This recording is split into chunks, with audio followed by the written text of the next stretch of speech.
Hello, everyone. We're back, episode 35, Thursday, April 10th, and we have Abigail Haddad here with us to talk about all things LLMs, deterministic, non deterministic. What are we thinking? Do we know anything? What's happening? So, Abigail, first of all, thank you so much for accepting our invitation. It's going to be a great talk. And would you care to say a few words about yourself just for the people to kind of get to know you? Absolutely. Thank you so much for having me. My name is Abigail Haddad. I was a researcher and a graduate student, and then I was a data scientist for about 7 years. And now I'm a machine learning engineer because, oh boy, is there a lot happening in machine learning and in text analytics, which is really cool. And that was what I wanted to be doing. So yeah, I'm really happy to be here, and I'm also really happy that you guys are going to let me talk about math a little bit, because usually when people want me talking about things, it is not that.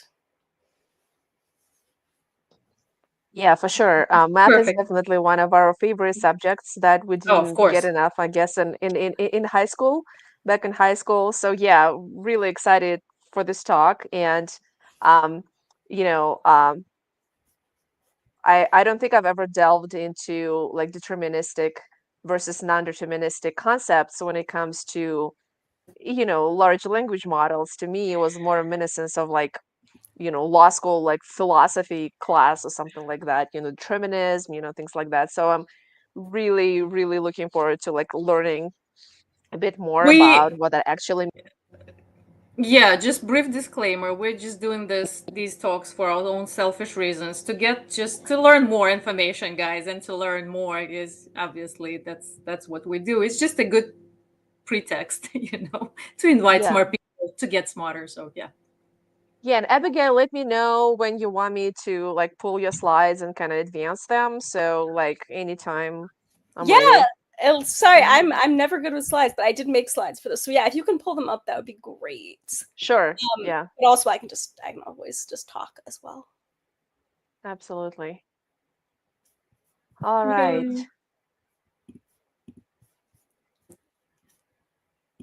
Okay. Do you want me to get started by explaining what we mean by deterministic and non-deterministic? Absolutely. Awesome. Please Okay. go ahead. So when you are doing, let's think about like the kind of math you do in junior high or you do in high school, and you learn about a function, right? And there's all kinds of functions, but one of the first things they teach you is you put something into the function, you always get the same thing out, right? For any value of x, there's always, a value of y. And maybe some values of x are the same value of y, but you're never going to put something in and just get something random or totally different out. And for a lot of the work we do in data science and machine learning, the functions are more complicated, right? There's more things happening kind of under the hood, but that same principle, not always, but most of the time really does hold.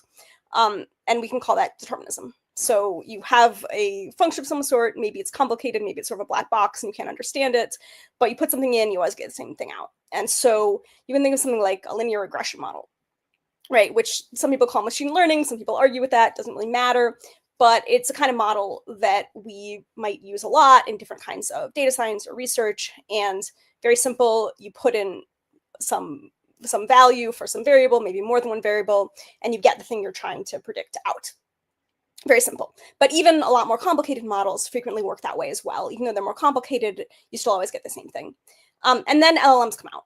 And there are other kinds of models that, for various reasons, are also not deterministic, but they're the kinds of models that, like physics models, that sort of thing, they're fairly specialized. Whereas LLMs, regular human beings kind of play with. And one of the first things you sort of realize about them, you're playing with something like ChatGPT, and you put a question in, and you put it in again, or you hit refresh, and you might get something totally different out. And I think that really freaks people out, right? It's a very obvious kind of thing about these models that if you've done some machine learning before, and if you haven't, you may be like, oh, that is like really not how this is supposed to work. And I think like that's been one of the things that there's been kind of a lot of attention on and has really sort of freaked people out. And one of my like hot takes on LLMs is like, actually the non-determinism doesn't really need to scare us. And it doesn't even really need to scare us, even if we have models that we're using for pretty important things out in the world. And I can talk more about that, but in part that's because of a couple things. It's because even though there is this, what can feel like randomness, it's actually what I would call bounded. So it's not, you can ask, one of the examples I like is sort of pasta recipes. So you ask over and over again a model for pasta recipes, and it'll tell you different things, but it's never going to be like, hey, you should put arsenic in your recipe. Like, I tried like 10,000 times, whatever, I really did, and I promise you, like, it never said that.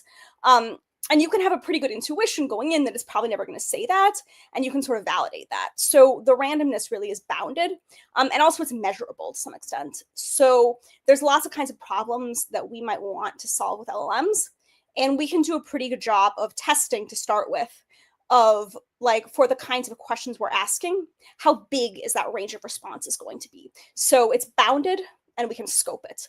And so that is sort of my take on why this property of these models that really freaks people out, understandably, is actually something that we can handle.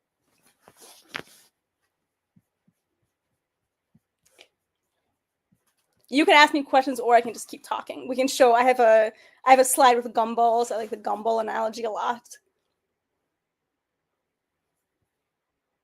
Yeah. Do you want me to advance?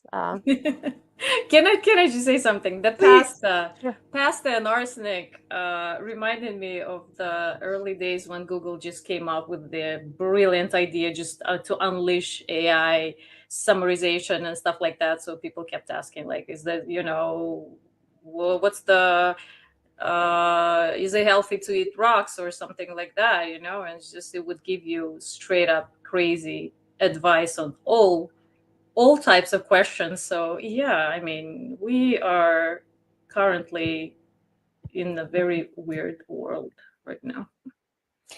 That's me. Yeah. Yeah, that was crazy. It was because there was that one like Reddit post where I guess somebody recommended it. And that's something where I think part of the issue with why people are freaked out by this is because the main use case that most people interact with for these is chatbots.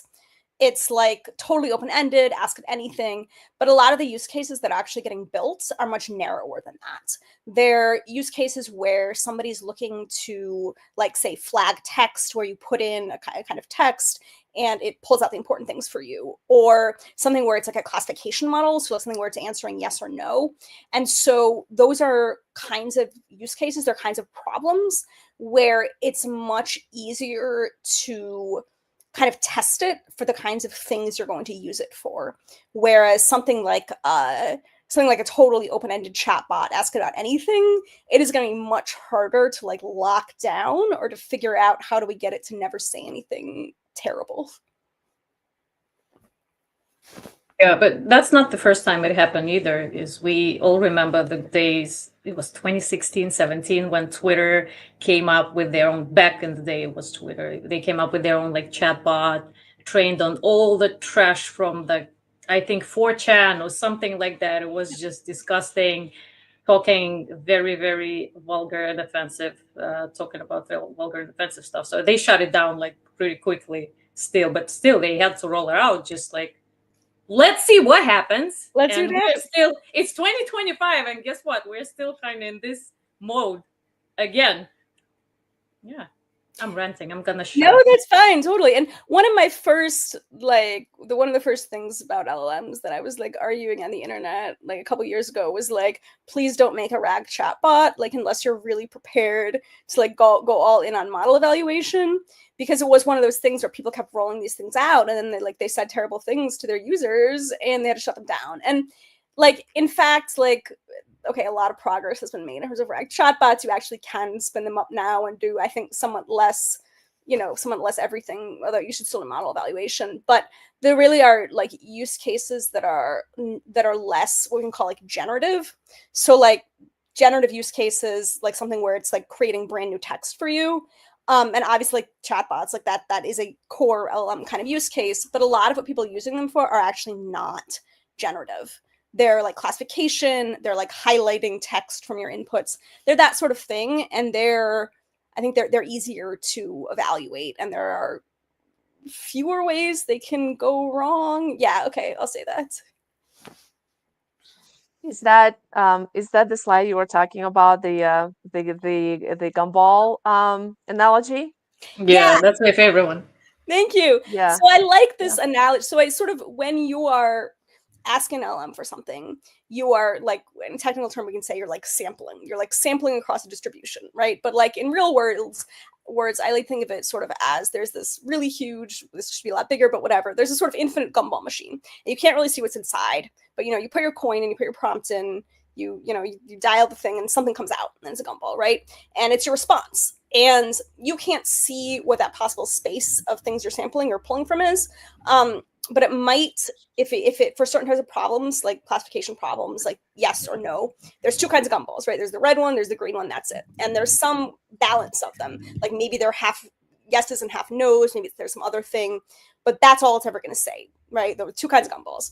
And then for other kinds of problems, there are actually some things that I've played with where there are certain questions you can ask, and I think I have a slide on this next, where there's really only one thing. Where for all this sort of non-determinism stuff, actually, like there are certain things you can ask, there we go. So I was using some model to complete better late than never.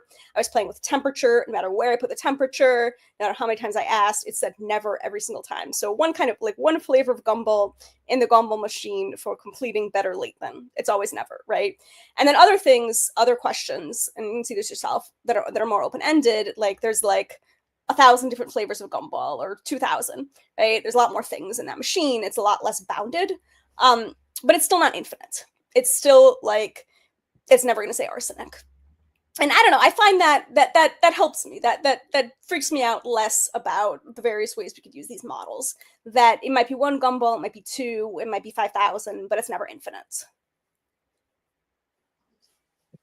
I wonder which one is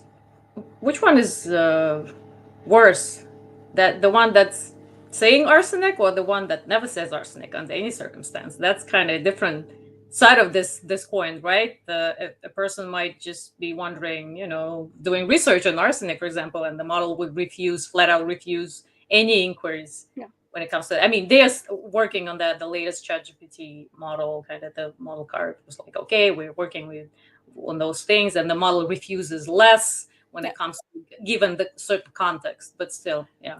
Yeah, and I think it really depends what you're, so the problem that people with foundation models are trying to solve is really hard because they're trying to make tools that are useful for like everybody in every context. And that is really difficult, and I don't envy that.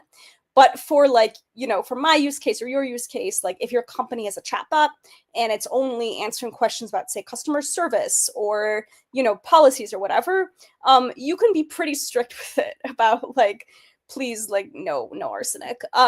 So like that's like the narrower the problem you're trying to solve, the easier it is to figure out where to put those boundaries around it. Whereas, yeah, if you have like those big models, they're really supposed to do everything. That's a tough problem.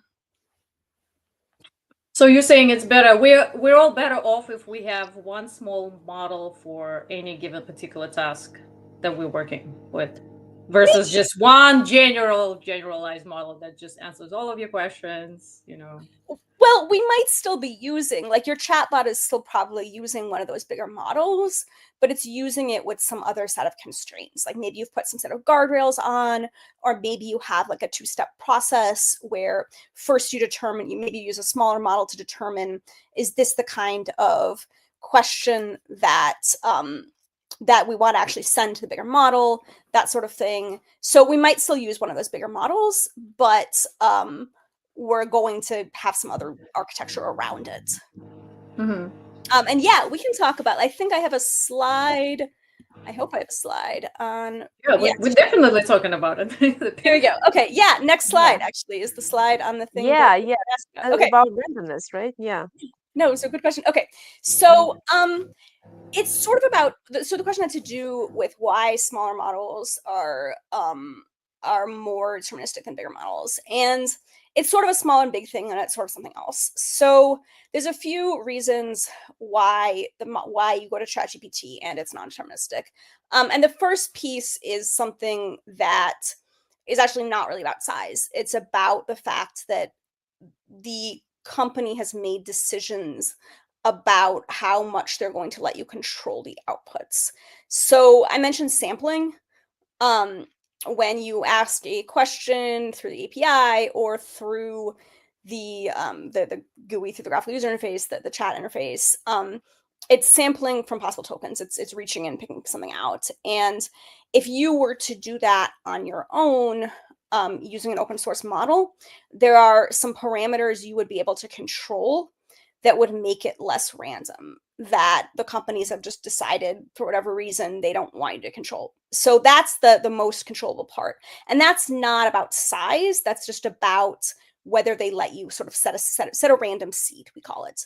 And there are lots of smaller models that you could run on your computer with some random element to it. And if you chose not to set the seed for whatever weird reason, like those would have some randomness too. But you always could. So that's the first piece of it. And that's the one where if you make the set the temperature setting lower, which is something they let you control, then that source of randomness will be lower, but it will not go away. So that's sort of the easy part. And then the next two parts are the parts that don't go away, even if you run this on your own hardware, although there are some ways that you can make them smaller sources. And I'm going to try to do justice in this. I'm not a hardware person at all, but I will do my best. So one of them has to do with the execution order of processes basically on the chips that you're running this. And what that has to do with a bunch of operations are working in parallel. So they're working at the same time. And the speed of one might wind up being somewhat faster than the speed of another, just depending on whatever you run it again. And then the second process is a little faster. And so that's one-time conditions or execution order. And so that's one of the things. And then the other has to do with how basically how the math is done, so how the computation is done, and like how things round or how different interfaces work at different times. And so there are some ways you can basically, like on my Mac, there's a trade-off between whether I want something to run faster or whether I want to run something in a way that is more deterministic, or less deterministic.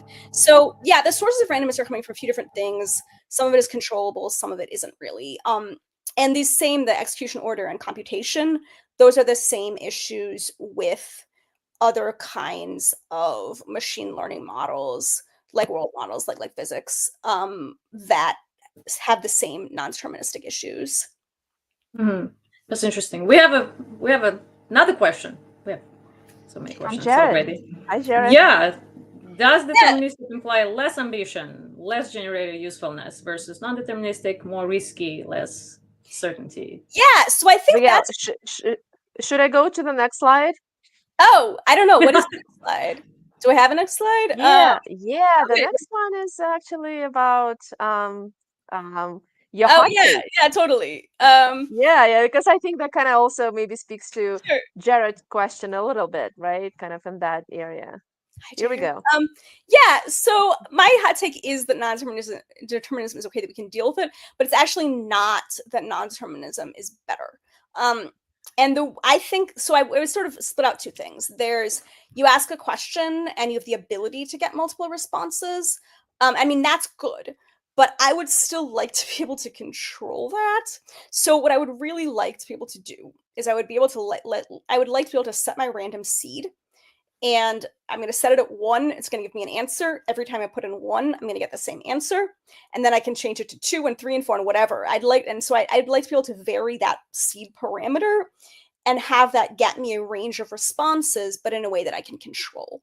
So I would say there's really no situation in which we don't want to be able to replicate what just happens. Like, you always want to be able to replicate what happens, right? Like, think of it, if it says something like really crazy, and you want to be able to like show that to somebody else and have them produce the same thing, like you want to be able to pass along the seed and so that somebody else can do that. Like, that is always better than not. But the range of responses is sort of separate. And yeah, I mean, it's cool, sure, that you can put something in and that you're not just getting that there is that that range, that sampling process, but it would be nice if it were more orderly. It's sort of like Claude does it, right? You can choose, tone of voice, the type of response that you would like for Claude to give you, right? You want it to be very precise. You want it to be kind of very to elaborate. You want it to be analytical, types like that. So you are in charge, sort of, or you're given the illusion of being in charge of, the precision or how precise and accurate Yeah. you want the model to be, and the end user is under impression like I chose the very precise mode. That means whatever that the output will be is very accurate, and therefore I should rely on it without checking anything. But I'm just maybe probably spitballing here. We have another question. Look, so many questions. We didn't even have to prepare the agenda for today. Right?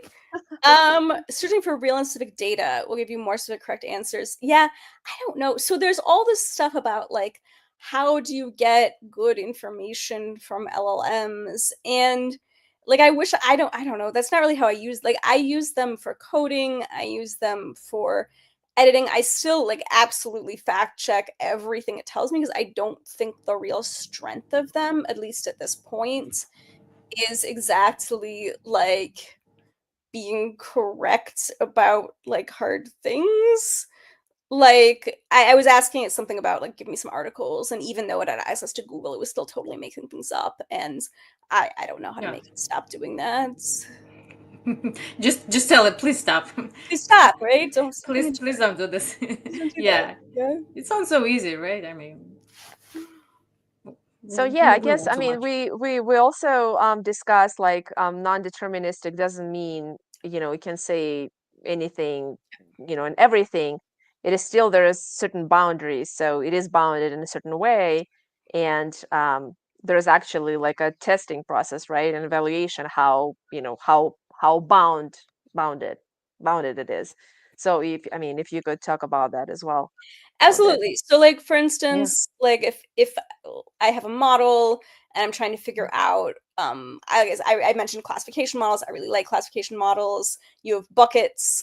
You're trying to predict, a yes or a no, or a spam or a not spam, or maybe you've got more than two because you're being fancy for some reason.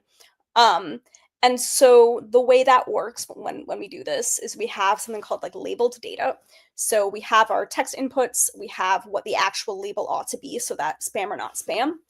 And we can iterate pretty quickly so that we can test different prompts and different models and basically see how well does it do. So like what percentage accurate can we get, and what are the kinds of inputs that it tends to fail on. And from there, we can iterate, we can try different prompts, we can try different models.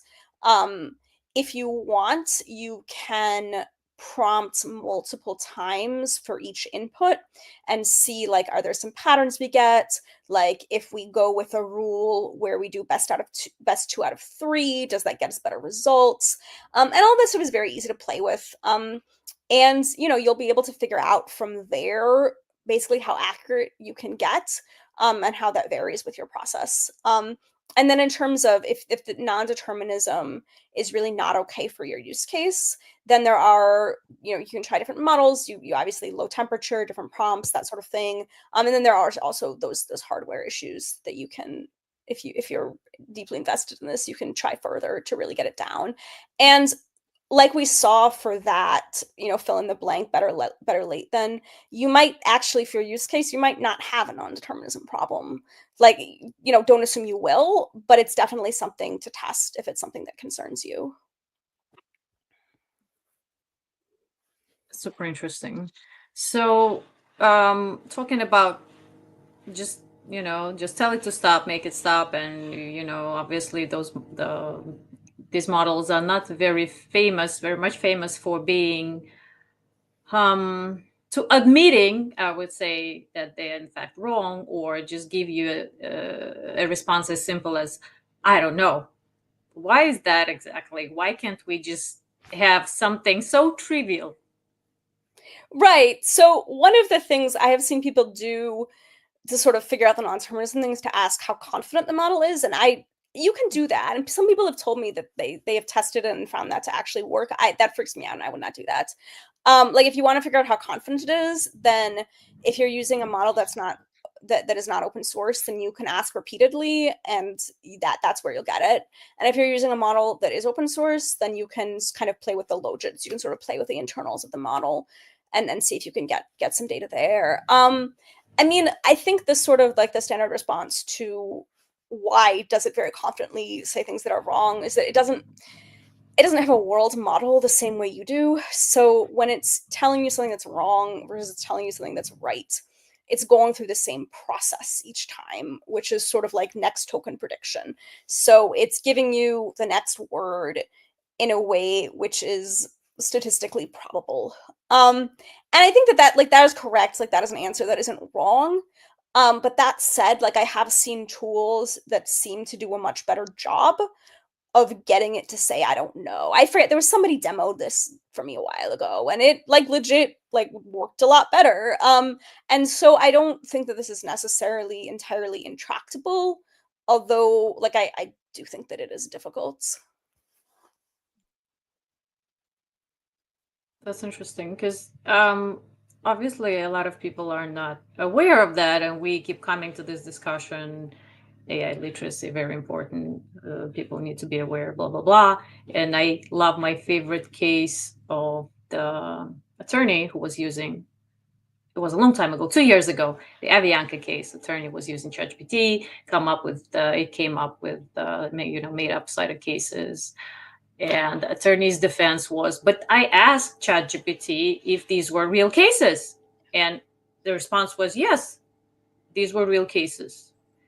So I Yeah. rest my case. Yeah, that's tough. And I think a lot of the tools that people are building are to kind of keep it from doing that. And the nice thing is that if you have a set of documents, so like I know there's like legal research tools now. So if you have a set of documents that really is sort of the ground truth, then even if it makes something up, it's pretty easy to do a check before you give output to the user just to make sure like the case is real, right? Like Yeah. that part, like the part where you're really just checking to see is this thing it's cited a real case? Like that part is pretty straightforward. Um and so this kind of gets back to creating a general purpose chatbot is really hard, but solving kind of narrower use problems using those chatbots is more straightforward.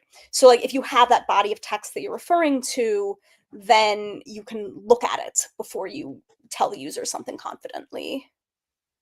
Mm-hmm. Yeah. So how That's, would the testing process look like? I mean, I understand it's kind of a very broad question. It depends on your, kind of application, what you're actually doing, and but yeah, I'm just kind of curious, like in general terms. Yeah, so we can kind of bucket that into two things, and those are like the generative things. So that's like your chatbot where you're going to ask it something and it's going to give you a response, and it might give you another response which uses different words but basically means the same thing. And that's hard. And then the easier things are the things that are more like those classification models where it's in a bucket and you have a label and it's very easy to say, did it give you the correct label? And so for those, the classification things, your testing strategy looks a lot like your testing strategy did before LLMs. Like you have some labeled data, you have a model, and you want to see how well your model does. And maybe you'll do that extra step of figuring out, hey, if we ask it multiple times, can we get a better answer? But like fairly straightforward. For the generative use cases, so that's like your RAG chatbot, it's more complicated because you can't just one for one say this was exactly the output we expected to get, this was exactly the output we got, are they the same thing? Because they're never going to be exactly the same thing. And so that's where kind of new testing strategies come in. And so, like, for instance, there's this kind of LLM as judge stuff. There's a package called Ragus, which I like, a lot of people like a lot. And it tries to basically use LLMs as graders to do things like ask, did the output that the chatbot give, was that grounded in the information that was passed to it? So like with our RAG chatbots, we have a corpus of documents, you ask a question, it uses the information in that document to give you an answer, and then you can use another LLM to check to see was the information it gave you actually in those documents, and then also things like was the answer actually relevant to the question that was given. And I think that that's cool. It really works in a lot of cases. It does give you the problem of you just added another model that you should probably test to make sure your assessment model is working, right? But there's that. And then there's other kinds of ways you can sort of compare the text you wanted to the text you got. And then there's also human evaluators. And I think like any good, before you're rolling out your chatbot to a lot of different people, you're going to have some user testing, and some of it I think still really does need to be humans looking at things and figuring out whether the answer is good or not. Yeah, and by reg we mean retrieval augmentation generation, right? Yeah, retrieval augmented generation, exactly. And so that's just where you have a chatbot and you wanted to answer questions about a specific set of information or specific documents. And so you're figuring out a process by which somebody asks a question, and then there's the retrieval part. So that's the part where you find the parts of the doc. Sorry, I know you know this already. Where the parts of the No, doc. that's okay. I always revisit this concept because it's like, you kind of have to think about it constantly. If you don't work in this space, specifically kind of engineering like tech space. So yeah, yeah.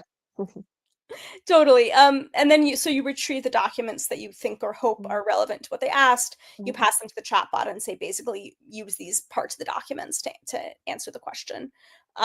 So yeah, it was a really popular use case. The tech for it really has gotten a lot better in the last couple of years. People have figured out some much better ways of doing things than they were doing. But it requires new strategies for testing than some of the other use cases for LLMs. Yeah, it's interesting. I think we're looking kind of at the dilemma here, and I think that Jared is pointing out in his comment, he's saying that non-determinism seems to be the core promise of agentic AI. The agent could not only do my bidding, but also exceed my instructions with non-deterministic freedom, right? But at the same time, kind of we have this accuracy, relevancy, things like that, issues. So, yeah, I mean, I don't know if you wanted to speak to Jared's comment I don't know. a I mean, little bit, I think just kind of for venturing into sure AI agents, which is a huge topic by itself, right? it is. Look, I think for exceeding your expectations, you just want it to be really good, right? Like, I don't think it needs to be non-determined. Like, I don't know. This is funny because usually I'm defending non-determinism, but I really think like not like non-determinism is strictly worse than determinism for every other set of, like, if it can be just as good and also deterministic, that is better. It's just that it's something we can handle, it's something we have the tools to handle, but I would say like it's still somewhat better than not having that. And in terms of agents, yeah, I think it's just more about like, does it have the capability to do what it is you want to do. Like something can be like high performing or creative or whatever, and still give you the same answer. And if you don't like the answer, I suppose you can ask it a different, like, hey, I didn't like that, try again. And then like even a deterministic model can still tell you something else. That's interesting. So no. Yeah, and I mean, and Lori here kind of pointing out that with all this non-deterministic stuff, I mean, you want to have the freedom, so to speak, right? But it's also more difficult to test, like fine tune, calibrate the results, things like that. Because I guess it's just like a wider like sandbox you're playing, so to speak. Yeah, So totally. mhm. So like in most use cases that you're gonna have, like if 1 out of 1,000 times it says something kind of crazy, like you can probably deal with that, right? For like, and this is where it gets to like the things that the the big companies that are actually putting out chatbots, the problem they have is much harder, because there are things where if it says it 1 in 1,000 times, that's actually really important and bad. Whereas like if you have a chatbot that is doing customer service, like you need it to be right a lot, but you may not need it to be perfect 1,000 out of 1,000 times. And so your testing process is going to be a lot more straightforward if there's some room for inaccuracy. I mean, no one wants to say there's any room for inaccuracy, but realistically, there is more room in some areas than others.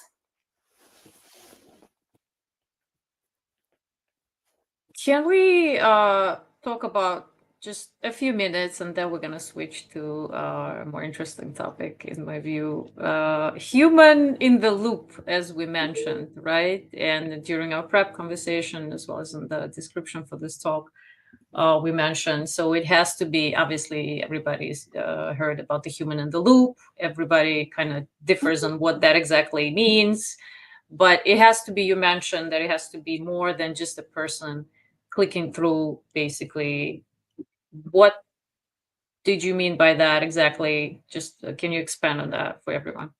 Yeah, so I think this is something that we maybe used to hear more about, but the sort of the idea that there are things you really don't want these models making decisions about, that you need a human doing them. And I think that's absolutely the case, but I think it's also really important that it not just be like, for situations like that, it can't just be giving the person the output and having them click yes, right? That we sort of know how that plays out, and there's a lot of things we click yes on without really reading. And so, sort of, how do you figure out how to meaningfully keep somebody in the loop? And I think for some things that's sort of easier than others. So you can have people continually sort of like labeling data, where there's some of the time you give them the LLM and some of the time you ask them to do it themselves and to come up with it, and then you use that feedback in the model when you're sort of fine tuning it for next time. Yeah, and sort of approving things. But sort of, how do you figure out how to keep it so it's purely not somebody checking a box, but where they're actually meaningfully having to be involved in that decision? And I think it's just sort of, I'm not a UI design person, but I think that sort of, that when we, if it's important to the human, then it's important to the human meaningfully involved in that process. Yeah, so as Laurie just Yeah. right now commented, right, we have human in the loop multi-agent network. This guys super helpful to review and approve things like budgets, choice between options. Okay, human in the loop, nice, very nice. But when we're talking about agentic AI, all the rage right now, agents talking to other agents, where's the human in the loop in there? Where are humans in this equation? Who, if the agent is talking to my behalf, on my behalf, to a different agent, who's in the loop when they're talking on my behalf? Yeah, look, I personally, it's funny, like, I don't have Alexa and I'm not doing anything with agents. Like, I am really into this stuff, but I'm not ready to like give it my credit card information yet. Like, it's going to be a long time before I'm ready. I'm not even like, there's tools for coding where you give it your repo, and I feel like that's probably where I'll get to first. But I don't know. Like, there's so much that I think this stuff is useful for in coding and in editing and in lots of stuff, and I'm really not quite ready to have it actually doing things for me in the world yet. Um, but yeah, we'll see. I'm sure I'll get there. So, Alisa, are we switching to Yeah, another topic, or we can? Because I'm still here. Yeah, I was I tend wondering, to, like, Abigail, yeah. yeah, we talked about this, like, if you wanted to share a little bit, what you have been doing, at your, government job, if you wanted to talk about that, so we can kind of move on to that topic, as well Totally. with you. Yeah. So I am I'm speaking on my personal behalf here. I'm not here officially. I'm taking leave today. But I work on a digital services team for the Department of Homeland Security called the DHS AI Corps. And we started last year. And it was and remains a really exciting project for me. I had previously been a civil servant in government for a couple of years, and it was a really good experience in some ways, in that I was able to work on, the thing about working for the government is that things come in really big numbers. So you get a project, and the amount of possible cost savings is like not in the thousands, it's like a lot more numbers on it, which is very exciting. Or you're talking about a project which impacts people, and it impacts a lot of people, and that's the really exciting part. That's the promise of it. And then the part which can be less exciting is that there are a lot of things that can make it really hard to do your job. And they're rarely things where somebody is trying to make it hard to do your job. They're things where there are a lot of processes that came from a good place, but that got built up in ways that were not intended, or which built on each other and sort of compounded, and where folks are really risk averse. You're afraid of being sued, you're afraid of getting in trouble, and you get in more trouble if you say yes and it doesn't go well than if you say no and things don't get done.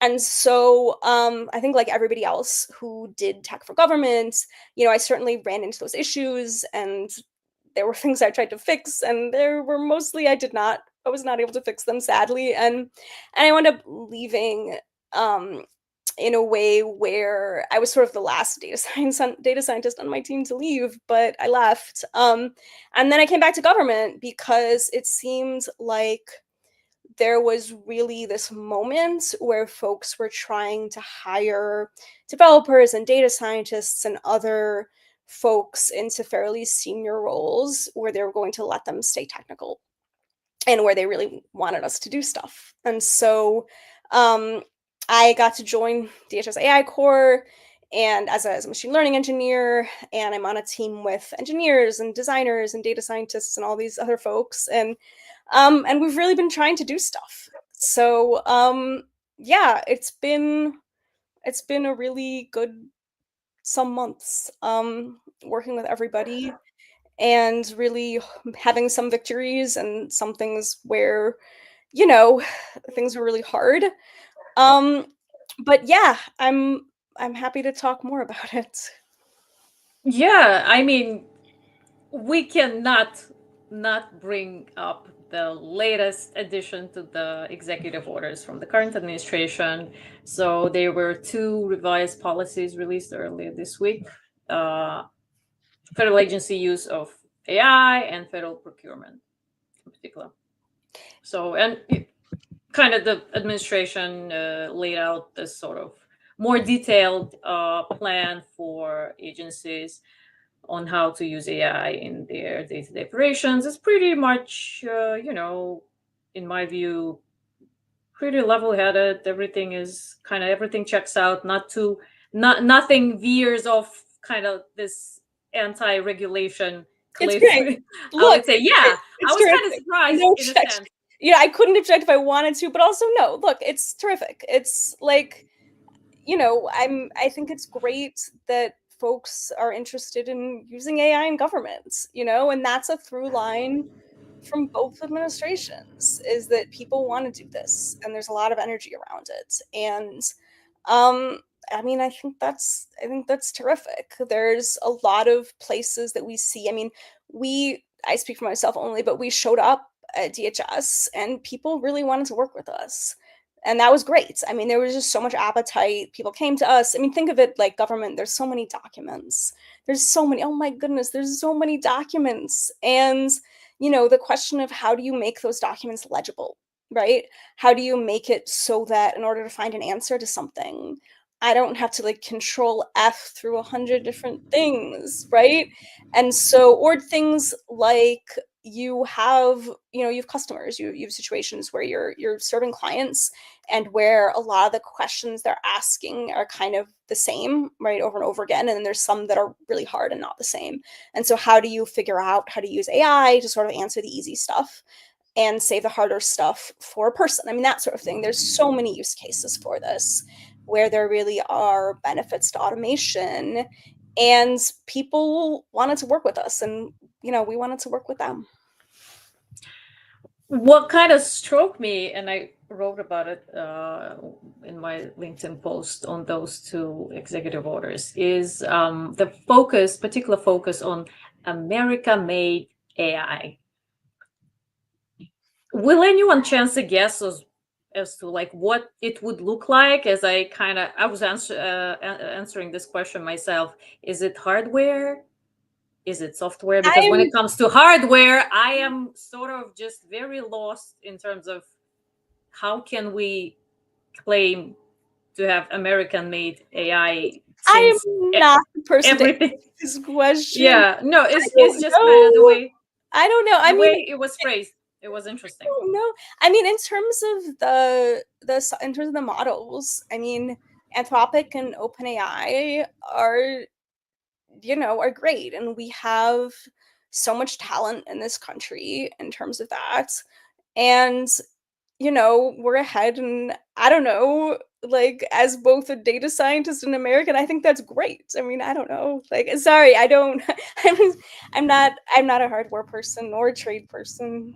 Neither am I, but it was interesting. It got me thinking to kind of a lot of different, the terrorist situation in this country, the roller coaster of everything that's been happening. So kind of obviously a lot of things have been outsourced for years, and a lot of companies are not even aware which parts of their products and their components have been outsourced. I'm pretty sure everybody found out this week which parts exactly were. So yeah, that's just interesting as well when it comes to this. As far as the use of AI in government and the governmental agencies, I would say it would have saved everyone and the Department of Government Efficiency a lot of time. We just let employees use AI and play with the tools freely, and everybody is gonna learn how to use them and be efficient. And no need to lay off hundreds of people. Just a thought. Yeah, that's all sort of outside my scope. But in terms of giving people tools, I think that definitely chatbot access, and that's something that we've definitely seen big increases in both. So at DHS, there's a chatbot, which is a wrapper on a commercial tool, and DoD has had some things, and states, and there's definitely inside baseball arguments over to what extent it should be like COTS, like consumer off the shelf products versus built internally. And again, like, that is outside my scope. But I mean, I think it's great that there are increasingly environments that are sort of like certified for different types of data.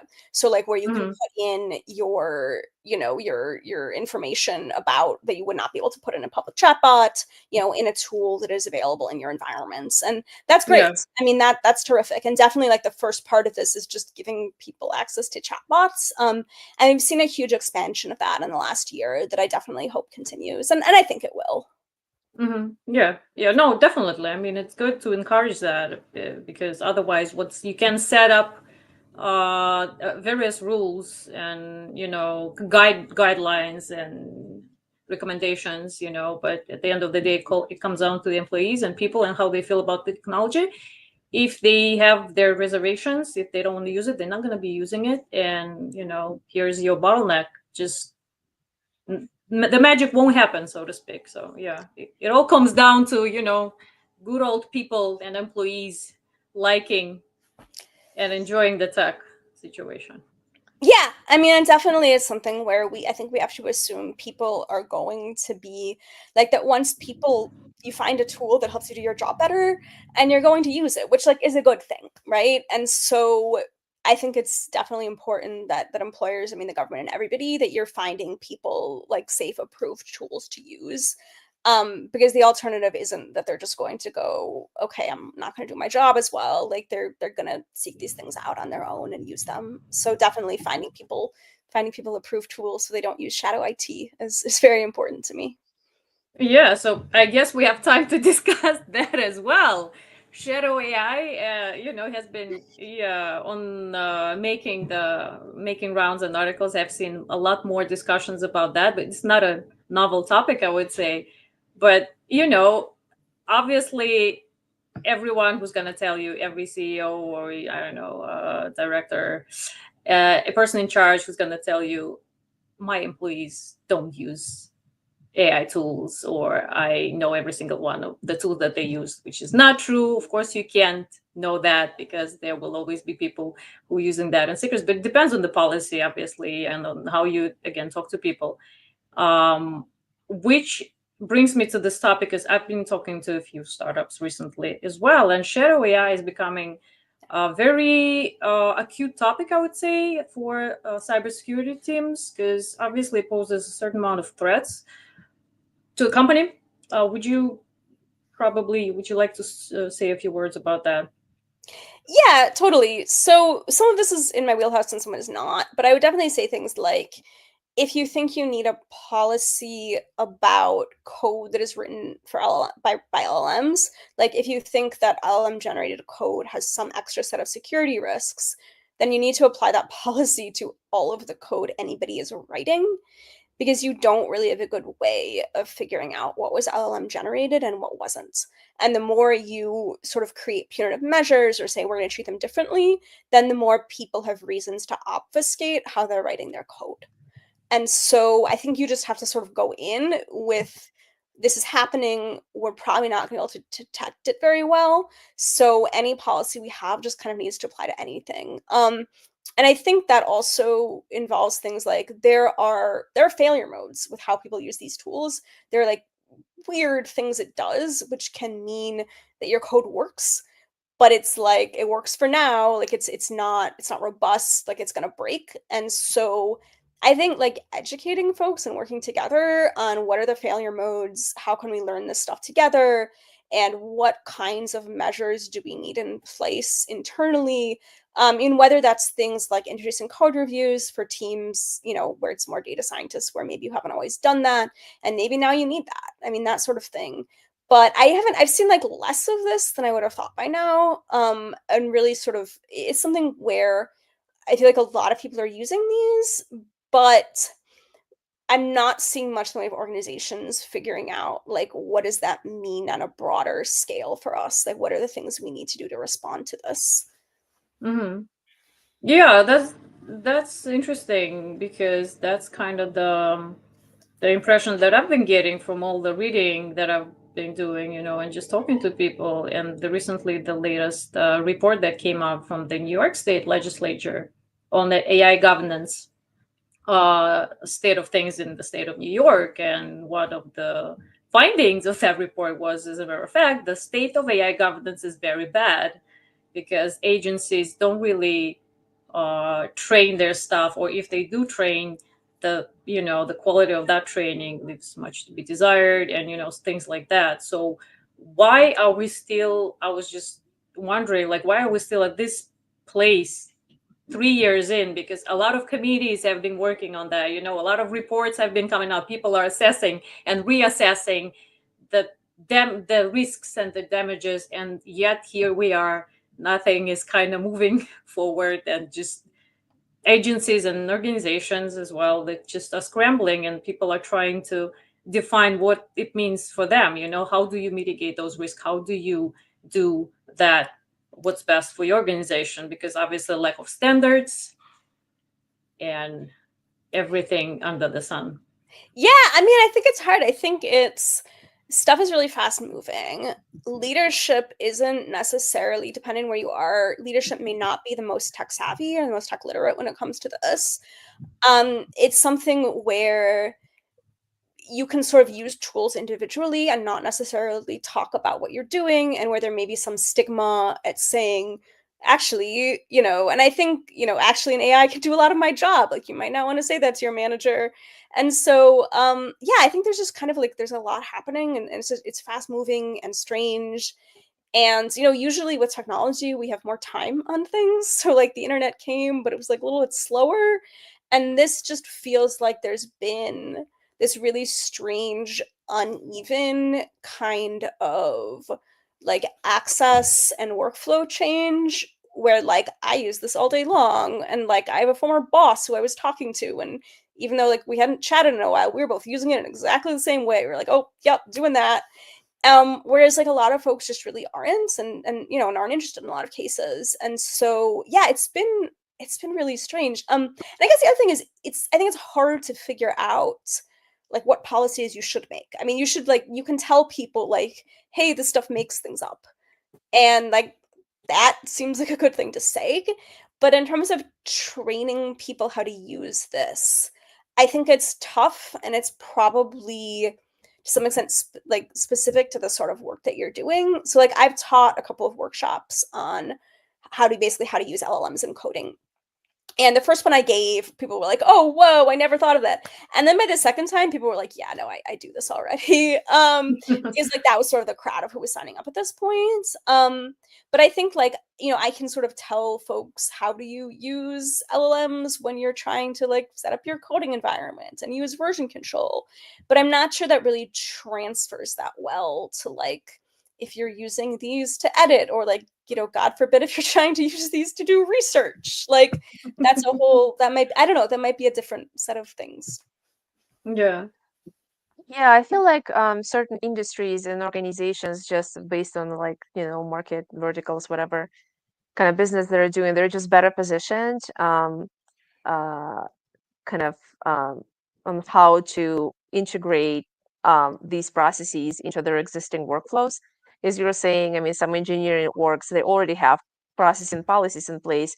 It's just another kind of augmentation of these policies because at the end of the day, okay, you're using this, I don't know, LLM to like for your development environment, like are you is going to end up in the product? If not, then it can be like the existing processes and methods can be applied to those kind of things. But like for other orgs who are not tech orgs or like engineering organizations, whatever, not as sophisticated, I think it's kind of hard to grasp what the problem is and like what what the problem is, the scope, right? And then how to map all that out and how to implement this.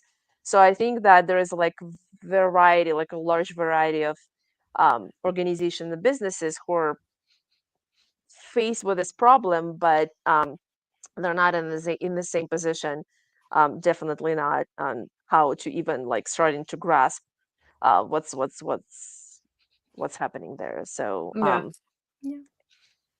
I absolutely agree. We need more workshops and trainings, just people sign up for free and you'll be getting a ton of very, very good information because I see a lot of offerings on AI governance and AI compliance and stuff like that. There are a lot of courses that's going to make you an AI governance specialist in 7 days or something like that. But not a lot of offerings in terms of just here's your free workshop or a training seminar on just how you can best use those tools for your use case, just to kind of go with and work with people on that, because obviously at the end of the day it depends on the internal workings of an organization. But and I know a lot of people are in kind of in need of that, but not a lot of companies, small companies, can afford to, I don't know, pay an external consultant or hire people just to do those trainings for them. And there we have this catch-22 situation: companies who would love to jump on the bandwagon and be like, yeah, we pro AI, and we want to use those tools, but how do we use them appropriately, and what's the best ROI for us when we use them for our organization? So Totally. I mean, you might have folks who are really tech savvy already who just aren't telling you because, they're afraid that if you know that an AI can do their job, that they will no longer have a job. yeah, maybe we should ask the non-deterministic chatbot what it thinks about this problem and see what answer it would come up with, right? Sure. Go Like for it. how would you implement Go for it. a governance program in like this type of business? Or yeah, actually that would be an interesting exercise, right? And see Sure. what happens. See what happens. Yeah. I mean, the Yeah. agent's gonna take over pretty soon, so they go only getting better and better. We have a few years, I think, and then it's just gonna be we're all gonna be working in the mines or somewhere. I don't know, just like good old physical work. That's a hopeful way of ending. Okay. Just a thought. Sure. Sure. I mean, things can all sorts of things can happen. I am a pragmatic optimist, I would say. That's what I call myself. That's good. But yeah, I mean, if nobody wants to end this conversation on a much more optimistic note, we'll end with that. And I'm not sure if we're gonna announce our next talk today, which is gonna be on April 24th, if I'm not mistaken. But yeah, it was a great session and tons of information that I personally learned that I haven't even thought about personally. But yeah, thank you so much, Abigail. Thank you so much for having me. This was super fun. It was great having you. Yeah. Thank you so much for today. Thank you, Abigail. Everyone. We'll see everyone next time. Thanks again. Bye. Bye. Bye.